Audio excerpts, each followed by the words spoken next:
And according to the definition of dot product, it is the product of magnitude of two vectors and cosine of the angle between them. Okay, तो जो cosine of the angle between them होता है, देखो यहाँ पे angle vector b and vector d is equal to integral b dl cos theta. Now here theta is the angle between b and dl. Theta is the angle between b and dl. Okay, अब यहाँ length तो आप define कर सकते हो जो भी आपको, क्योंकि अलोंग द एक्सिस लेना है तो कहीं से भी स्टार्ट करो, एक तो क्लॉकवाइज करो या एंटी क्लॉकवाइज. अब करंट किस तरीके से पास होता है उसके ऊपर से डिसाइड होती है उसकी डायरेक्शन. क्या डिसाइड होती है? उसकी डायरेक्शन. अगर अपवर्ड डायरेक्शन से अगर करंट ट्रेवल करता है तो डायरेक्शन ऑफ मैग्नेटिक फील्ड इस तरीके से ट्रेवल करेगी. करेक्ट. अपवर्ड डायरेक्शन में अगर कॉइल में से यानी इस तरीके से करंट अगर ट्रैवल करता है कॉइल में से तो डायरेक्शन ऑफ मैग्नेटिक फील्ड यहां इस तरीके से शो करोगे. अब एक्चुअली डायग्राम पे आप डायरेक्शन शो नहीं दिखा सकते हो. ओके, डायरेक्शन ऑफ लेंथ और डायरेक्शन ऑफ मैग्नेटिक फील्ड यहां अपन नहीं दिखा सकते हैं. ओके, क्योंकि डायग्राम में 3D टाइप का मेजरमेंट यहां पे शो करना पॉसिबल नहीं होता है. ओके, तो जस्ट आपको कंसीडर करना है कि यहाँ पे direction of B and direction of DL both are same. क्योंकि डायरेक्शन अगर अपोजिट होता है तो यहीं पे आपका आंसर 0 हो जाता है. तो अपने को 0 नहीं शो करना है, आपको आंसर निकालना है. तो उसके लिए आपको कहना है कि vector B and vector DL are in same direction. क्या कहना है? Vector B and vector DL are in same direction.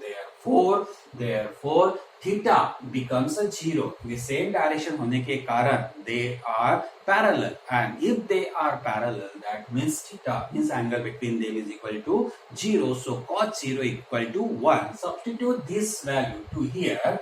After the substituting, we are getting the line integral of magnetic field of induction around the closed path is equal to integral b into dl. Now here you have to find out the b, magnetic induction. Okay, so that magnetic induction is taken outside of that integral, so it is equal to b into integral dl.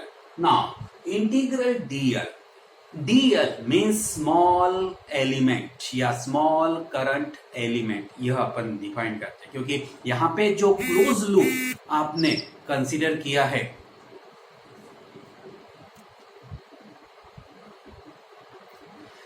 यहाँ पे जो close loop आपने consider किया है, क्योंकि जब आप यह क्लोज लूप यहाँ पे एम्पियर्स लॉ अप्लाई करते हो तो क्लोज लूप मीन्स क्या होती है? क्लोज लूप मीन्स वही अलोंग द एक्सिस और उसका शेप एक प्रकार से सर्कुलर ही यहाँ पे बनेगा.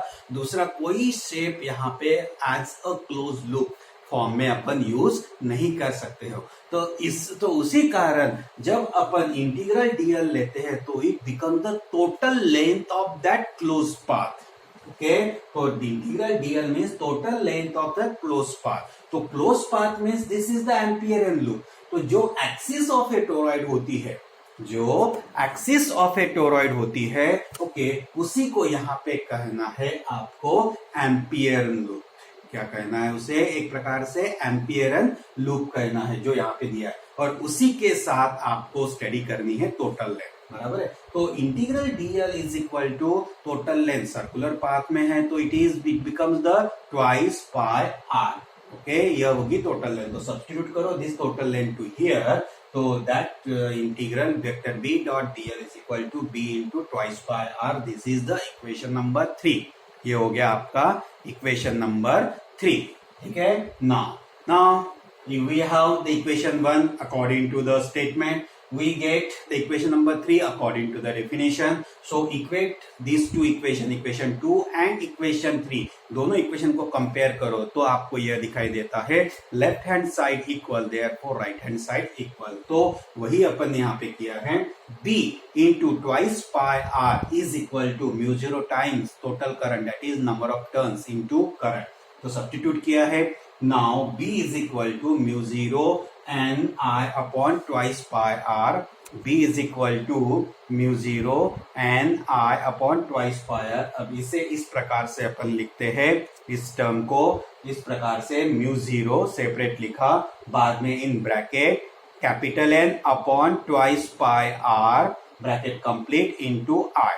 ओके, देखो यहाँ पे आपको दिखाई दे रहा है म्यू जीरो, अपने अरेंज किया है इक्वेशन को इस तरीके से, mu zero in bracket N upon twice pi R into I. Okay, अब यहाँ पे ब्रैकेट में टर्म लिखने का क्या मतलब होता है, क्यों यहाँ पे ब्रैकेट में मेंशन की गई है इस टर्म को? ओके, तो उसके पीछे रीजन है, उसके पीछे क्या है, यहाँ पे रीजन है। रीजन क्या है कि small N, you know that small n be the number of turns per unit length. Okay, so that part already you have to seen in the previous article, that is the solenoid. Solenoid में आपने कहा है कि small n means it is the number of turns per unit length. Okay, तो same concept यहाँ पे भी आपको वही अप्लाई करना है कि अगर स्मॉल n शो करता है number of turns per unit length, okay, तो यहां पे नंबर ऑफ टर्न्स तो कैपिटल एन से शो किया जाता है। ठीक है, फिर रहा सवाल जो टोटल लेंथ होती है, रहा सवाल टोटल लेंथ, तो टोटल लेंथ किसकी, तो एम्पीरियन लूप जो क्लोज पाथ होता है, और ये क्लोज पाथ की टोटल लेंथ मींस एक प्रकार से सरकमफरेंस बन जाता है उस सर्कल का। ओके, और circumference of a circle that is twice pi R, तो n small n is equal to n upon l becomes the n upon twice pi R. Okay, और n upon twice pi R यहाँ पे आपको दिखाई दे रहा है, तो उस वजह से n upon twice pi R को रिप्लेस करो n से, स्मॉल n से, तो आपको इक्वेशन मिलेगा b is equal to mu zero small n r। आपको इक्वेशन मिलेगा b is equal to mu zero n r। Correct, तो इस तरीके से यह होता है आपका फाइनल आंसर, यह होता है आपका magnetic induction along the axis of A toroid. Okay, तो इस तरीके से यह आर्टिकल यहाँ पे आपका कंप्लीट होता है। ओके, जो टोरॉइड की एक्सिस पे आपको मैग्नेटिक इंडक्शन फाइंड आउट या मैग्नेटिक इंडक्शन आप डिटरमाइन करते हो। ओके, तो 3 मार्क्स के लिए बोर्ड एग्जाम में आपको यह आर्टिकल पूछेंगे। ओके, तो इसी प्रकार से आपको मेंशन करना है, नोट डाउन करना है। ओके, सो यहाँ पे आपका एम्पियर लॉ, यहाँ पे आपका एक्चुअल अभी एम्पियर लॉ पूरी तरीके से कंप्लीट, क्योंकि सिलेबस में आपको स्टेटमेंट ऑफ एम्पियर्स लॉ और उससे रिलेटेड 3 एप्लीकेशन दिए हैं। First application long straight conductor use करके आपने मैग्नेटिक इंडक्शन को फाइंड आउट किया था। Second application along the axis of a long straight solenoid, okay, magnetic induction find out किया था। And third one is the toroidal ring use करके along the axis of a toroidal ring, then we find the magnetic induction. तो इस प्रकार से यहाँ पे ये एम्पियर लॉ या एम्पियर स्टेटमेंट जो है वो पूरी तरीके से कंप्लीट हो रही है। Okay, thank you.